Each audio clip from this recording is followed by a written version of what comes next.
Orient bell tiles studio से आप देख रहे हैं एबीपी न्यूज। नमस्कार, एबीपी न्यूज पर हाजिर हूं मैं रुमाना इसार खान। हैदराबाद के जुबली हिल्स में मौजूद मंगला गौरी शॉपिंग मॉल में भीषण आग लग गई है। इसके बाद सूचना पाकर फायर ब्रिगेड की गाड़ियां मौके पर पहुंच गईं, आग पर काबू पाने में जुटी हुई हैं। इस हादसे में किसी के भी हताहत होने की कोई खबर नहीं है। कपड़ों की दुकान में आग लगी, इस वजह से देखते ही देखते आग ने भीषण रूप ले लिया। पूरा मॉल आग की जद में था। आग लगने की वजह का फिलहाल पता नहीं चल पाया है। देखिए किस तरीके से आग की लपटें उठ रही थी। पूरा मॉल आग की लपटों में घिरा हुआ था। मौके पर पहुंची फायर ब्रिगेड की कई गाड़ियां, आग पर काबू पाने की कोशिशें जारी हैं। आग लगने की वजह का अभी खुलासा नहीं हो पाया है। हैदराबाद का ये शॉपिंग मॉल जिसमें भीषण आग धधक गई है। तो कपड़े की दुकानें इस मॉल में, और इसी वजह से देखते ही देखते आग भड़कती चली गई। कपड़ों की ज्यादा दुकानें होने की वजह से ही आग पर काबू पाना अभी बड़ी चुनौती बना हुआ है। देखिए कैसे आग लगी, और आग लगने के बाद ये जो कई मंजिलें हैं इस मॉल की, वो सभी मॉल की मंजिलें आग की चपेट में आ गई। मतलब आप ये कह सकते हैं कि पूरी इमारत देखिए नीचे से लेकर ऊपर तक आग की लपटें उठती हुई नजर आ रही हैं। काला घना धुआं निकलता हुआ नजर आ रहा है।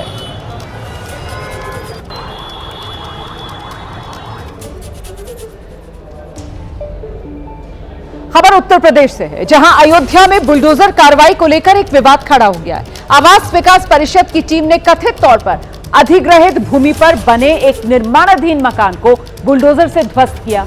पीड़ित पक्ष दावा कर रहा है कि बिना नोटिस दिए ये कार्रवाई की गई है। पीड़ित पक्ष दावा कर रहा है मामला हाईकोर्ट में विचाराधीन था, और प्रशासन कह रहा है कि जमीन पर तो पहले से ही अधिग्रहित जमीन कर ली गई थी, नोटिस दिए जा चुके थे। पीड़ित कारोबारी के मुताबिक 3 साल पहले उन्होंने मकान बनवाया था। जमीन का मामला हाईकोर्ट में विचाराधीन है और उन्हें आज ही स्टे मिलने की भी उम्मीद थी। उन्होंने ये भी आरोप लगाया कि पिछले 10 दिन से आवास विकास के अधिकारी उन पर दबाव बना रहे थे। ये हमारी ज़मीन थी, इसको हमने 2015 में बैनामा लिया था। हमने कमल दास से बैनामा लिया था। इसका दाखिल खारिज सब कुछ पेपर हमारे पास अप टू डेट कंप्लीट है। इसी मुद्दे को लेकर आज वो 1 हफ्ते से या 10 दिन से जो है हम लोगों को परेशान कर रहे थे कि हम इसको तोड़ देंगे। तो हमने कहा सर आप तोड़िए, लेकिन जब लीगल नोटिस आप दीजिए हमें, हम समझे कि हाँ आप किस पर्पज से इसको ले रहे हैं, तोड़ रहे हैं, तब हम समझे। इसका कोई उन्होंने मतलब लोड नहीं लिया। उसके बाद जो है आए, कल ये अचानक आए हैं और जो है पीछे से हमारा मकान तोड़ना चालू कर दिया। पीड़ित पक्ष को आपने सुना। वहीं प्रशासन की तरफ से दावा किया जा रहा है कि जमीन पर कार्रवाई जहां हुई वहां पहले से ही आवास विकास की अधिकृत भूमि है। संबंधित पक्ष को कई बार नोटिस दिया गया और साथ ही मुआवजा भी दिया जा चुका है। आवास विकास से अधिकृत की जमीन थी जिस पर पूर्व नोटिस दी गई थी उनको, उनके द्वारा नोटिस का सम्मान नहीं किया गया, उसके बाद निर्माण किया गया है। यह अधिग्रहण 2020 में ही हो चुका है और उनका मुआवजा उनको। सर वो आरोप लगा रहे हैं कि नोटिस नहीं मिला। नहीं, ये आरोप गलत है। इस मामले में सियासी प्रतिक्रियाएं भी आ रही हैं। समाजवादी पार्टी के अध्यक्ष अखिलेश यादव ने इस कार्रवाई को लेकर सरकार प्रशासन पर निशाना साध दिया है। सोशल मीडिया एक्स पर अखिलेश यादव की तरफ से लिखा गया, अयोध्या में बिना नोटिस ध्वस्तीकरण की कार्रवाई अवैध है, विद्वेषपूर्ण है। शासन प्रशासन इसका संज्ञान ले। वहीं प्रयागराज में सत्ताधारी लोग विदेश में रहकर भी अपने अवैध कब्जे के चारों ओर दीवार बनवा ले रहे हैं। इधर आम लोगों के पैसों से उठी दीवार को मलबा बना दिया जा रहा है।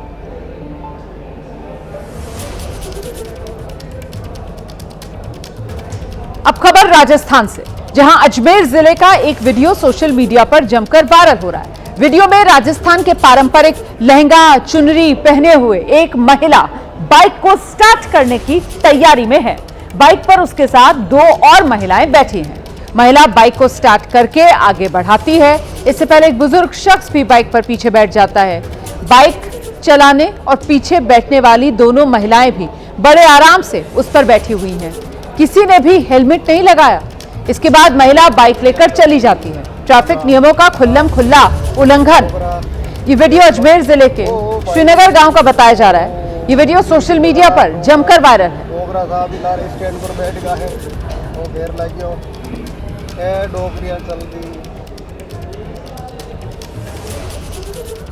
उधर उत्तर प्रदेश के मुरादाबाद में एक युवक की भीड़ ने पिटाई कर दी। पिटाई से युवक गंभीर रूप से घायल हो गया है। युवक अपने गांव जा रहा था। आरोप है कि रास्ते में 4 युवकों ने उसे रोका, उसकी पिटाई करनी शुरू कर दी। भीड़ में शामिल दूसरे लोगों ने भी युवक की पिटाई की। पीड़ित युवक के भाई के आने पर आरोपी घायल युवक को छोड़कर भाग गए। सूचना मिलते ही पुलिस मौके पर पहुंची है। आरोपियों के खिलाफ मामला दर्ज कर उनकी तलाश शुरू कर दी गई है। ये घटना भोजपुर इलाके की है।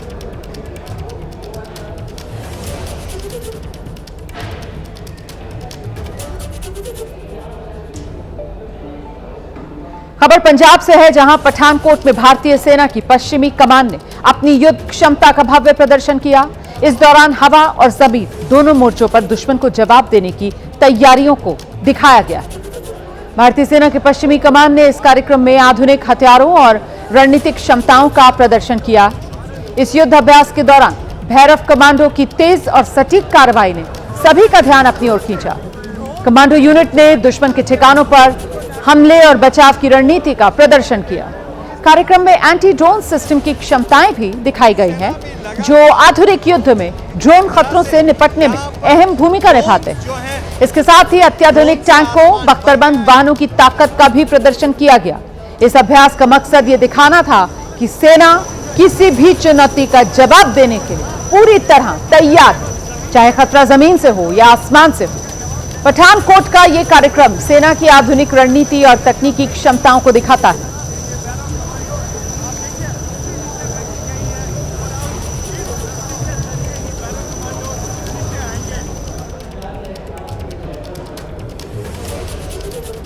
तो पठानकोट में युद्ध अभ्यास के दौरान भैरव कमांडो की तेज और सटीक कार्रवाई ने सभी का ध्यान खींचा। ये कमांडो रक्षा और आधुनिक युद्ध की चुनौतियों का सामना करने के लिए तैयार किए गए। पाकिस्तान और चीन की हर नापाक साजिश का जवाब देने के लिए भारतीय सेना ने बनाई है भैरव बटालियन। और हम आज आपको एबीपी न्यूज पर दिखाएंगे कि किस तरह से ये भैरव कमांडोज दुश्मन के लिए घातक सिद्ध होंगे। तस्वीरों में आप हेलीकॉप्टर के नीचे लटकते हुए भैरव कमांडोज को देख रहे हैं, जिसे हाल ही में भारतीय सेना ने बनाया है। इन भैरव कमांडोज का काम चीन और पाकिस्तान में जो सीमा भारत की लगती है वहां पर दुश्मन का मुंह तोड़ जवाब देना है। और किस तरह से ये जांबाज भैरव कमांडोज किस तरह की सैन्य शक्ति का प्रदर्शन कर रहे हैं, तस्वीरों में आप देख रहे हैं। भारतीय सेना प्रदर्शन कर रही है अपनी उस घातक भैरव बटालियन का, जिसे हाल में ही भारतीय सेना में लाया गया है। ये भैरव कमांडोज किसी भी परिस्थिति में, किसी भी मौसम में और किसी तरह की चुनौती का जवाब देने के लिए सक्षम है। जम्मू कश्मीर में चीन और यहाँ पर जो जिस तरह की सीमाएं हैं और जिस तरह की भौगोलिक स्थितियां हैं, इनसे निपटने के लिए क्यों इस कमांडो यूनिट का गठन किया है, इसका जवाब आपको इन तस्वीरों में मिलेगा। ये सभी भैरव कमांडोज हैं जिन्हें यहाँ पर एक विशेष मिशन के लिए बुलाया गया है। क्या हवा, क्या सड़क, हर तरफ से ये भैरव कमांडोज जो हैं वो दुश्मन की हर चुनौती का जवाब देने में सक्षम है। चाहे पाकिस्तान की धरती में घुसकर पाकिस्तान को सर्जिकल स्ट्राइक करनी हो या जम्मू कश्मीर के दुर्गम इलाके में ऑपरेशंस करने हो, भारतीय सेना की स्पेशल फोर्सेस ने हर उस काम को अंजाम दिया है जो कहने और सुनने में जो है असंभव लगता है। तस्वीरें आप उन पैरा कमांडोज को देख सकते हैं जो लगातार यहाँ पर पठानकोट में अपने क्षमताओं का प्रदर्शन कर रहे हैं। और लगातार यहाँ पर किस तरह से ये पैरा कमांडोज न केवल ज़मीन से बल्कि आसमान से भी दुश्मन की हर साजिश को नाकाम करने में सक्षम है। बता दूं, हाल में ही जम्मू के किश्तवाड़ में जैश-ए मोहम्मद के पूरे नेटवर्क को ख़त्म कर दिया गया और 3 आतंकियों को मौत के घाट उतारा गया। और उसमें भी भारतीय सेना के इन पैरा कमांडोज का अहम योगदान है। और ये पैरा कमांडोज किस तरह से दुश्मन की हर साजिश का जवाब देने में सक्षम हैं और क्या क्षमताएं इनकी हैं। बता दूं, काल का दूसरा नाम इन पैरा कमांडोज को माना जाता है। चाहे जम्मू कश्मीर के आतंकवाद ग्रस्त क्षेत्र हो या पाकिस्तान में बैठे आतंकी कैंप, सभी को निस्तनाबूद करने में ये कमांडो सक्षम है और किस तरह से यहाँ पर न केवल जमीन से ये अपने ऑपरेशंस को अंजाम देते हैं बल्कि आसमान से भी दुश्मन पर मौत बनकर बरसने में सक्षम है ये पैरा कमांडोज। तस्वीरें आप देख रहे हैं। चाहे पाकिस्तान राजस्थान के पोखरण रेंज में होने जा रही सबसे बड़ी फायर पावर एरियल एक्सरसाइज वायु शक्ति से पहले वायुसेना ने अपनी ताकत का दमदार प्रदर्शन किया। वायुसेना ने पहली बार S-400 मिसाइल सिस्टम की फायरिंग का वीडियो जारी किया है। भारतीय वायुसेना ने वीडियो जारी करते हुए साफ संदेश दिया, आप हमारी नजरों से दूर हो सकते हैं लेकिन पहुंच से दूर नहीं हो सकते। ऑपरेशन सिंदूर के दौरान S-400 मिसाइल ने करीब 300 किलोमीटर की दूरी पर पाकिस्तान की सीमा में पाकिस्तानी टोही विमान को मार गिराया। ये किसी भी विमान को इतनी दूर पर मार गिराने का इतिहास है। इतनी लंबी दूरी पर किसी भी विमान को मार गिराना भारतीय वायुसेना के लिए बड़ी कामयाबी मानी गई थी।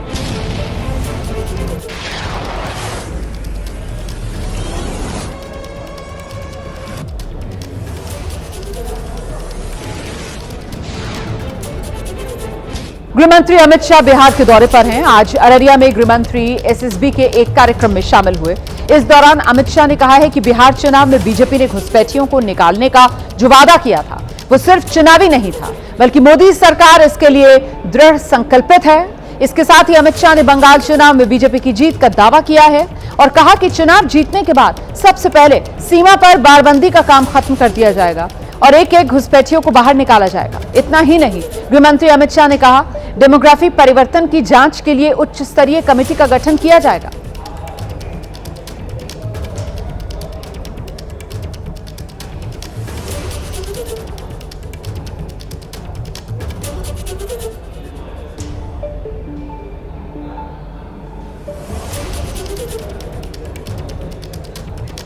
मैं आज बिहार के सीमांचल के क्षेत्र में आया हूं, तब मैं बिहार की जनता को भी कहना चाहता हूं कि हमने चुनाव में बिहार की जनता को वादा किया था कि हम बिहार को घुसपैठियों से मुक्त करेंगे।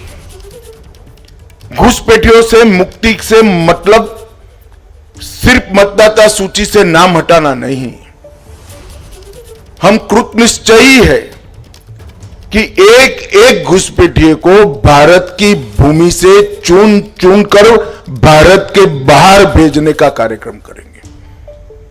और भारतीय जनता पार्टी स्पष्ट कर देना चाहती है, मेरी सरकार भी स्पष्ट करना चाहती है कि वादा चुनावी वादा नहीं है। नरेंद्र मोदी सरकार का ये दृढ़ संकल्प है कि पूरे देश को हम घुसपैठियों से मुक्त करेंगे और पूरे सीमांचल क्षेत्र में ये शुरुआत कुछ ही समय में होने जा रही है। मैं खुद चुनाव के वक्त 4 दिन सीमांचल में रहा था, हर जिले में गया हूं और ये वादा किया है जनता को कि हम पूरे सीमांचल को घुसपैठियों से मुक्त करेंगे। आमतौर पर नेताओं के वादे जनता को याद कराना पड़ता है, मगर आज मैं सीमांचल की जनता को मेरा वादा याद कराने आया हूं, क्योंकि मुझे सीमांचल की जनता का सहयोग चाहिए। घुसपैठिए सीट हमारे चुनाव को प्रभावित नहीं करते। गरीबों के राशन में भी वो हिस्सा ले जाते हैं। हमारी रोजगारी में भी हमारे युवाओं की सारी संभावनाओं को क्षीण करते हैं और इसके साथ साथ राष्ट्र की सुरक्षा के लिए भी एक घुसपैठिए बहुत बड़ा चैलेंज है। और अब समय आ गया है कि समूचे देश ने हर स्तर पर काम कर घुसपैठियों से देश को मुक्त कराने का एक अभियान हाथ में लेना पड़ेगा। यह 3 दिन में भारत सरकार के संबंधित सारे मंत्रालय, बिहार सरकार के गृह मंत्रालय, डिस्ट्रिक्ट मजिस्ट्रेट, डिस्ट्रिक्ट और आइए सीधे आपको लेकर चलते हैं। बीजेपी की तरफ से प्रवक्ता doctor Sambit Patra press conference कर रहे हैं। मेंबर बनाया जाए, मगर नेहरू जी ने अपनी बहन विजया लक्ष्मी जी को चिट्ठी लिखा और कहा कि इससे चीन नाराज हो जाएगा and we should decline the offer of becoming a permanent member of the UNSC. Nehru ji ने अमेरिका और रूस के उस प्रस्ताव को ठुकरा दिया कि भारत को यूएनएससी का परमानेंट मेंबर बनना चाहिए, क्योंकि उनका प्यारा मित्र चाइना, जहां ये मां बेटे भी गए थे अभी एमओयू साइन करने, वो नाराज हो जाएगा। That is why I believe Nehru should not be called as Chacha Nehru, but he should be called as Chacha Compromised. थोड़े दिन बोल बोल के उनका नाम चाचा कॉम्प्रोमाइज ही कर देंगे हम, देखिएगा।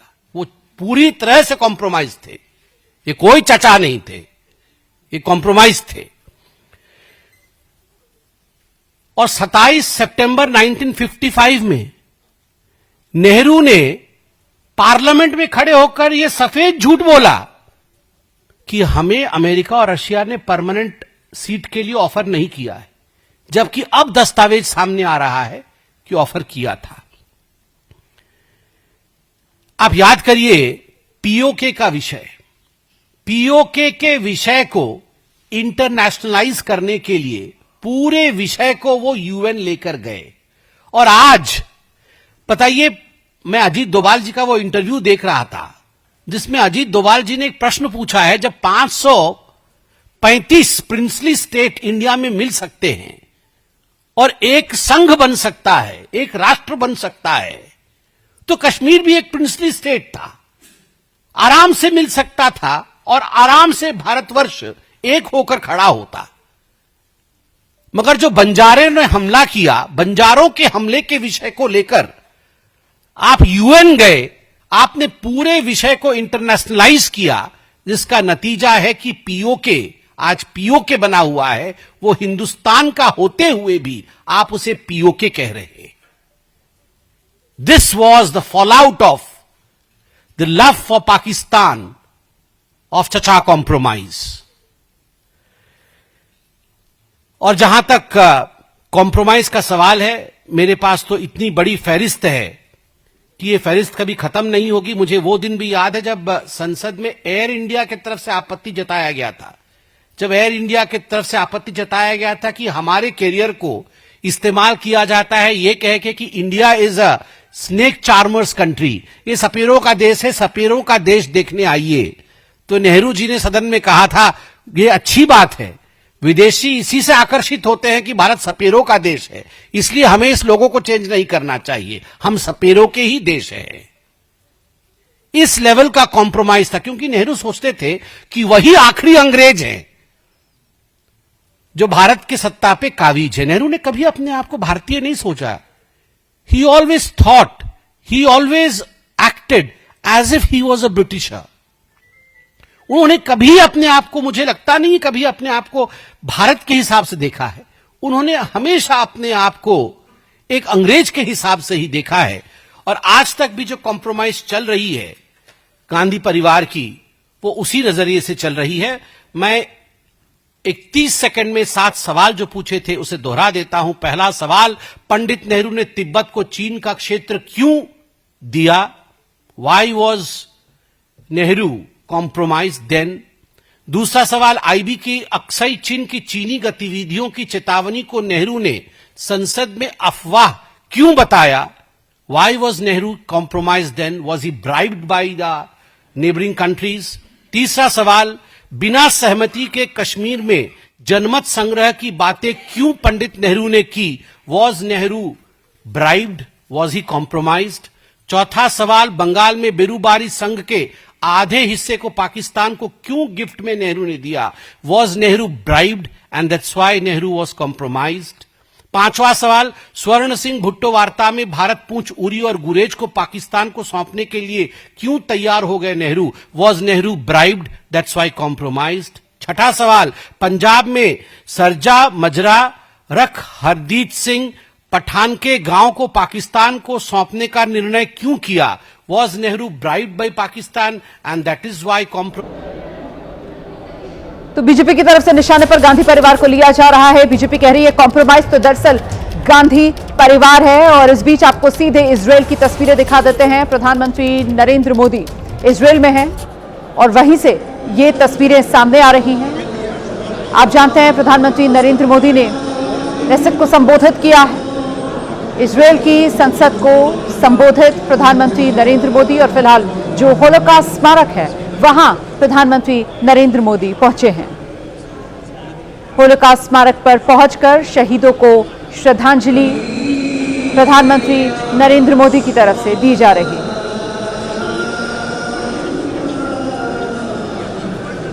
आप सुन पा रहे हैं ये होलोकॉस्ट स्मारक, और यहां पर जो प्रार्थनाएं हैं वो की जा रही हैं। और ऐसे में फिलहाल होलोकॉस्ट स्मारक पर श्रद्धांजलि देते हुए प्रधानमंत्री नरेंद्र मोदी।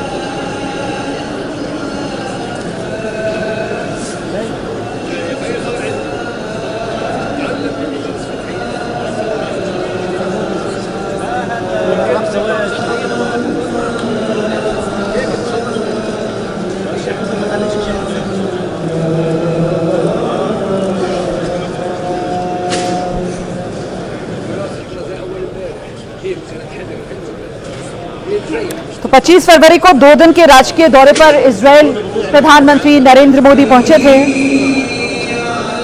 और ऐसे में प्रधानमंत्री नरेंद्र मोदी इजरायली संसद में उन्हें speaker of the Knesset medal से नवाजा गया, जहां नेसेट को संबोधित प्रधानमंत्री नरेंद्र मोदी ने किया। प्रधानमंत्री नरेंद्र मोदी के तरफ से अपने इस 2 दिन के इजरायल दौरे पर इजरायल और भारत दोनों देशों की जो मजबूत रिश्ते हैं उसका उल्लेख किया गया है कई बार। और फिलहाल ये तस्वीरें आप होलोकॉस्ट स्मारक से देख रहे हैं जो जेरूसलम में है, और यहीं पर इस वक्त शहीदों को श्रद्धांजलि प्रधानमंत्री नरेंद्र मोदी की ओर से दी जा रही है। तो दोस्ती और कूटनीति इजरायल में मोदी मोदी फिलहाल इजरायल के साथ संबंधों को और मजबूत करते हुए और प्रगाढ़ करते हुए। और अब ये तस्वीर आप देख रहे हैं, थोड़ा और करीब से ये तस्वीर सामने आ गई है। ये होलोकॉस्ट मेमोरियल है जेरूसलम, जहां प्रधानमंत्री नरेंद्र मोदी पहुंचे हुए हैं श्रद्धांजलि देने के लिए।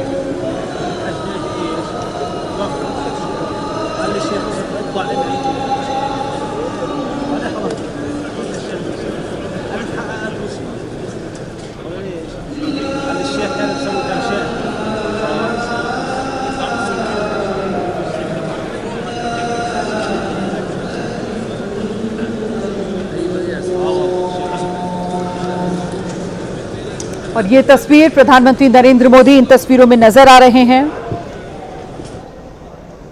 यहां होलोकॉस्ट मेमोरियल में अंदर जाते हुए, भीतर दाखिल होते हुए सीढ़ियां उतरकर प्रधानमंत्री नरेंद्र मोदी नीचे की तरफ आए हैं, और वहां पर जो जूस हिटलर के समय में जिनकी नृशंस हत्या की गई, उन्हीं की याद में ये होलोकॉस्ट मेमोरियल जो बनाया गया है। और ऐसे में उसी होलोकॉस्ट मेमोरियल के बारे में विस्तार से जानकारी देते हुए आप देख रहे हैं प्रधानमंत्री नरेंद्र मोदी के साथ खुद इजरायल के प्रधानमंत्री नेतन्याहू मौजूद हैं।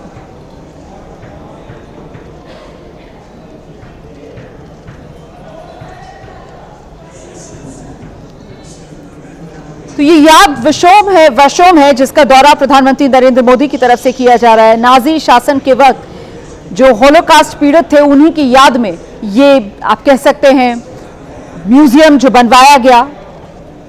और होलोकॉस्ट की जो कहानी है हम सब जानते हैं वो कितनी दर्दनाक है। फिलहाल प्रधानमंत्री नरेंद्र मोदी की यहाँ इस जगह मौजूदगी अपने आप में बहुत महत्वपूर्ण हो जाती है। सीधे आपको लेकर चलेंगे, हमारे साथ हमारे सहयोगी विशाल पांडे इस वक्त मौजूद है, और विशाल से ही जानते हैं। विशाल, ये पहला मौका होगा जब कोई भारतीय प्रधानमंत्री इस तरीके से ये होलोकॉस्ट म्यूजियम जो इजरायल में है वहां पर पहुंचे हुए हैं और श्रद्धांजलि देते हुए होलोकॉस्ट में मारे गए शहीदों को। विशाल, बिल्कुल, देखिए प्रधानमंत्री नरेंद्र मोदी इस वक्त होलोकॉस्ट स्मारक पहुंचे हुए हैं। याद वाशिम इसे यहाँ पर कहा जाता है, और जिस तरह से नाजियों की तरफ से नरसंहार हुआ था यहूदियों का, उनकी याद में ये यहाँ पर स्मारक बना हुआ है। और उसी स्मारक में प्रधानमंत्री नरेंद्र मोदी इस वक्त याद वाशिम में पहुंचे हुए हैं, यहाँ पर श्रद्धांजलि अर्पित कर रहे हैं। और ये कहा जा सकता है कि जिस तरह से 1953 में इसकी स्थापना हुई हुई थी याद वाशेम में, तब से ही इसे स्मरण केंद्र के रूप में जाना जाता है। होलोकास्ट स्मरण केंद्र के नाम से इजराइल में इसे याद किया जाता है और इसीलिए इसका नाम भी याद वाशेम ही है। प्रधानमंत्री नरेंद्र मोदी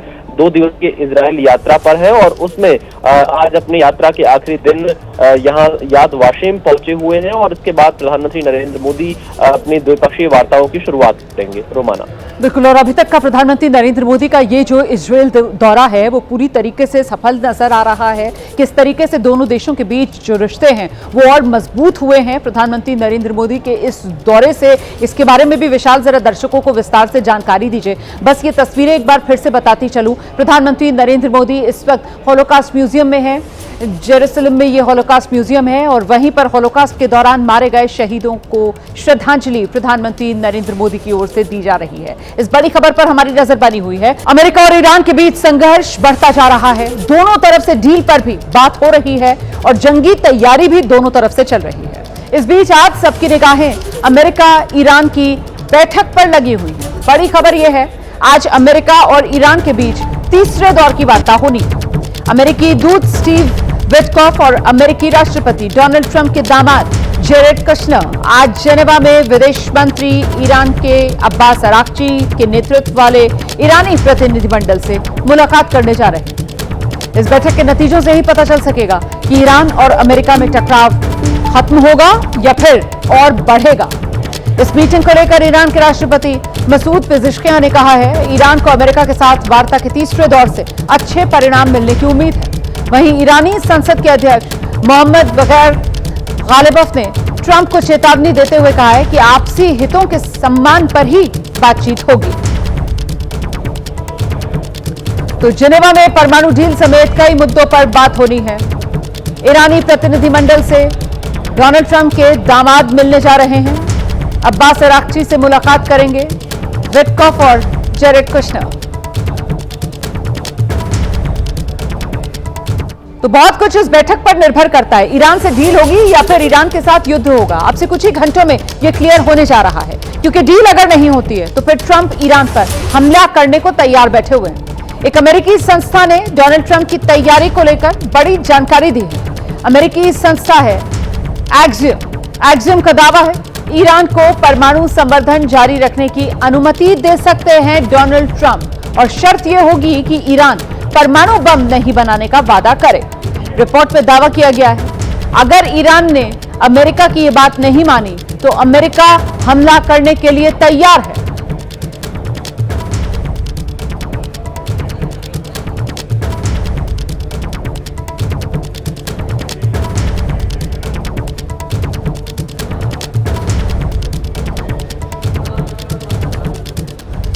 यानी डोनाल्ड ट्रंप इस बात को लेकर अब अड़ गए हैं कि ईरान अगर न्यूक्लियर बनाने से, परमाणु हथियार बनाने से अगर बाज नहीं आएगा तो फिर अमेरिका हमला करेगा।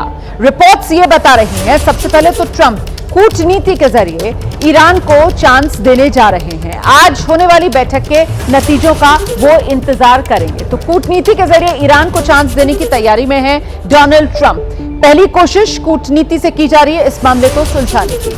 अच्छा, प्लान नंबर 2 ये है कि अगर कूटनीति वाला प्लान फेल हो जाता है तो फिर लिमिटेड स्ट्राइक्स का आदेश डोनाल्ड ट्रंप की तरफ से दिया जा सकता है।